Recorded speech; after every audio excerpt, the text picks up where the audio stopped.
Hi hello നമസ്കാരം. ഫൈസൽ ടോക്സിൻ്റെ പുതിയൊരു വീഡിയോയിലേക്ക് എല്ലാവർക്കും സ്വാഗതം. ഇന്ന് വിസിറ്റ് വിസയിൽ വന്ന പുതിയൊരു അപ്ഡേറ്റിനെ കുറിച്ച് പറയാനാണ് വന്നിരിക്കുന്നത്.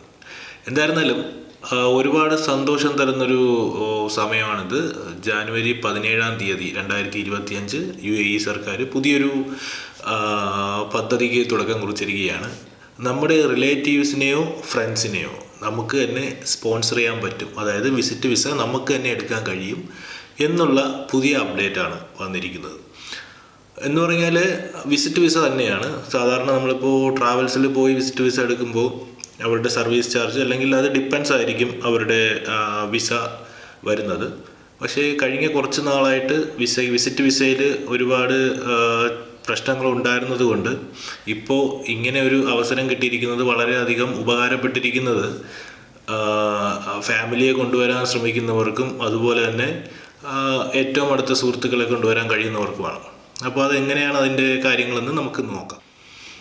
വിസിറ്റ് വിസ നമുക്ക് UAE ICP വഴിയോ അല്ലെങ്കിൽ GDFRA വഴിയോ നമുക്ക് ഇനി വിസിറ്റ് വിസയ്ക്ക് അപ്ലൈ ചെയ്യാം. അബുദാബി വിസയുള്ളവർക്ക് ICP വഴിയും GDFRA വഴി അപ്ലൈ ചെയ്യാൻ പറ്റുന്നവർക്ക് ദുബായ് വിസക്കാരുമാണ്. അവർക്ക് എന്താണ് ചെയ്യേണ്ടതെന്ന് വെച്ചാൽ നമുക്ക് ഏതൊക്കെ കാറ്റഗറിയിലാണുള്ളതെന്ന് നമുക്ക് ആദ്യം പരിശോധിക്കാം.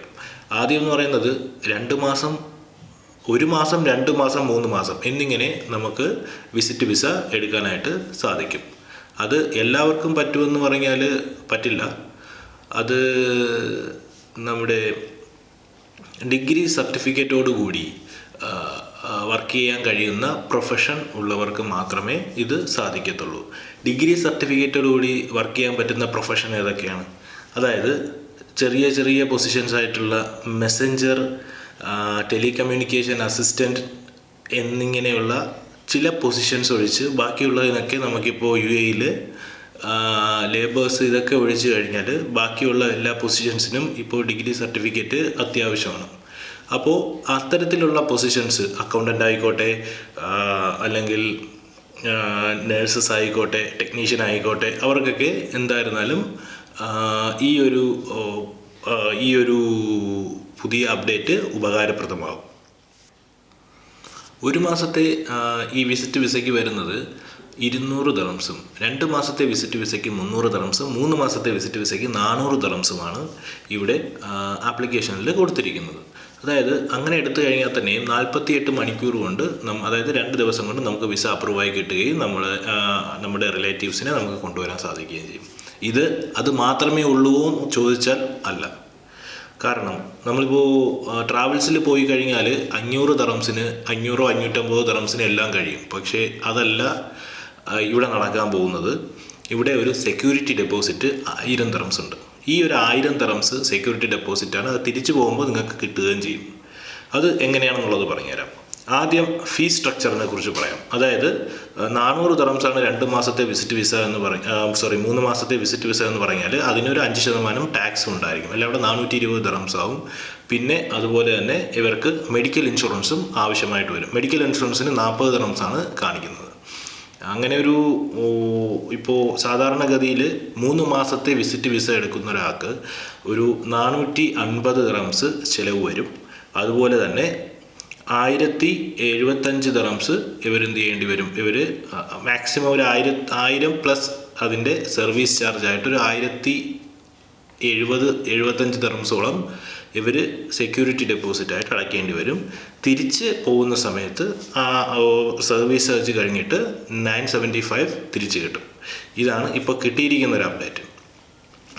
അപ്പോൾ ഈ ഒരു സെക്യൂരിറ്റി ഡെപ്പോസിറ്റ് നിങ്ങൾക്ക് കൊടുക്കാനുണ്ട്, തിരിച്ച് കിട്ടാൻ സാധ്യതയുണ്ട് എന്നുണ്ടെങ്കിൽ ഈ ഒരു തരത്തിൽ വിസിറ്റ് വിസ എടുക്കുന്നതായിരിക്കും ഏറ്റവും ഉചിതം എന്ന് പറയാൻ പറ്റുന്നത്. മാത്രമല്ല, ഇത് നമുക്ക് എക്സ്റ്റെൻഡ് ചെയ്യാനും പറ്റും. ആഫ്റ്റർ 3 മന്ത്സ് അല്ലെങ്കിൽ 2 മാസം എടുത്ത ആൾക്ക് 1 മാസം എക്സ്റ്റെൻഡ് ചെയ്യാൻ പറ്റും. 3 മാസം എടുത്ത ആൾക്കും 1 മാസം എക്സ്റ്റെൻഡ് ചെയ്യാൻ പറ്റും എന്നാണ് ഞാൻ കേട്ടത്. പക്ഷേ ഇപ്പോൾ എല്ലാവരും അപ്ലൈ ചെയ്ത് തുടങ്ങിയിട്ടേ ഉള്ളൂ. 48 മണിക്കൂർ കൊണ്ട് പലർക്കും ഇത് അപ്രൂവായി കിട്ടുന്നതേ ഉള്ളൂ. പിന്നെ ഇതിൽ പറയുന്നൊരു പ്രധാനപ്പെട്ട കാര്യം എന്ന് പറഞ്ഞാൽ ഫ്രണ്ട്സിനെയും റിലേറ്റീവ്സിനെയും നമുക്ക് സ്പോൺസർ ചെയ്യാമെന്നാണ്. അപ്പോൾ ഫ്രണ്ട്സിനെയും റിലേറ്റീവ്സിനും വേണ്ടിയിട്ട് നമ്മൾ വിസ എടുക്കുന്ന സമയത്ത് അവിടെ നമ്മൾ ശ്രദ്ധിക്കേണ്ട ഒരു കാര്യം, ഇതുവരെ ഫ്രണ്ട്സ് എന്ന് പറയുന്നൊരു സംഭവം ICPയിൽ വന്നിട്ടില്ല. ഓക്കെ, റിലേറ്റീവ്സിനെ മാത്രമേ ഇപ്പോൾ അപ്ഡേറ്റ് വന്നിട്ടുള്ളൂ. അതായത് റിലേറ്റീവ്സിനെ മാത്രമേ ഇപ്പോൾ വിസ അപ്ലൈ ചെയ്യാൻ പറ്റുന്നുള്ളൂ. അപ്പോൾ എങ്ങനെ ഒരു റിലേറ്റീവാണെന്ന് നമുക്ക് മനസ്സിലാക്കാൻ സാധിക്കും? അതിന് വേണ്ടിയിട്ട് പാസ്പോർട്ട് കോപ്പി അപ്ലോഡ് ചെയ്യണം. അതുപോലെ തന്നെ നമുക്ക് റിലേറ്റീവ്സ് എന്ന് പറഞ്ഞാൽ ഭാര്യ, മക്കൾ, അമ്മ, അച്ഛൻ, സഹോദരങ്ങൾ എന്നിങ്ങനെ നമുക്ക് ഇവർ ഡിഫറൻഷ്യേറ്റ് ചെയ്തിട്ടില്ല.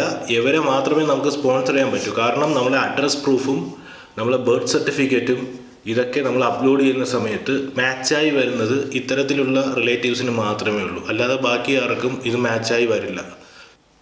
അപ്പോൾ നമ്മുടെ അഡ്രസ് പ്രൂഫും അവരുടെ അഡ്രസ് പ്രൂഫും, അല്ലെങ്കിൽ നമ്മുടെ പേരും അവരുടെ പേരും, നമ്മുടെ പേരൻസും ഈ വരാൻ പോകുന്ന ആളിൻ്റെ പേരൻസും എല്ലാമൊക്കെ ഒന്നായി വന്നാൽ മാത്രമേ നമുക്ക് റിലേറ്റീവ്സ് ആണെന്ന് പറയാൻ പറ്റൂ. അല്ലെങ്കിൽ മാരേജ് സർട്ടിഫിക്കറ്റ് വേണം.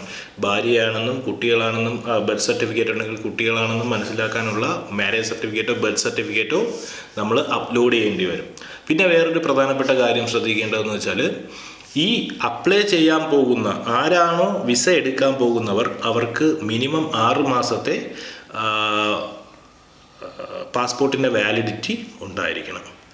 ഓക്കെ. പിന്നീട് പിന്നെയുള്ളത് ഇന്ത്യക്കാർക്ക് പ്രശ്നമില്ല. ബാക്കി അഫ്ഗാനിസ്ഥാൻ, പാകിസ്ഥാൻ തുടങ്ങിയ ഇറാനോ ഇറാഖോ ആണ്. ഓക്കെ. അങ്ങനെ 2-3 കൺട്രീസിലുള്ളവർ അവരുടെ നാഷണൽ ID കൂടെ ഇതിൻ്റെ കൂടെ അപ്ലോഡ് ചെയ്യേണ്ടി വരും. ഇതാണ് ഈ ഒരു അപ്ഡേറ്റ് എന്ന് പറയുന്നത്. പലരും എടുത്തിട്ടേ ഉള്ളൂ ഈ വിസ. അപ്പോൾ ഓരോ കാറ്റഗറിയിൽ ആളുകൾ എടുക്കുന്നതേ ഉള്ളൂ. ഇനി വരും ദിവസങ്ങളിൽ ഇതിനെക്കുറിച്ചുള്ള കൂടുതൽ ഡീറ്റെയിൽസ് പറയാം. ഓക്കെ. എന്തെങ്കിലും ഡൗട്ട് ഉണ്ടെങ്കിൽ കമൻറ്റ് ബോക്സിൽ ചോദിക്കാം. ഓക്കെ. ഇനിയൊരു വീഡിയോയിൽ കാണുന്നവരെ ബൈ.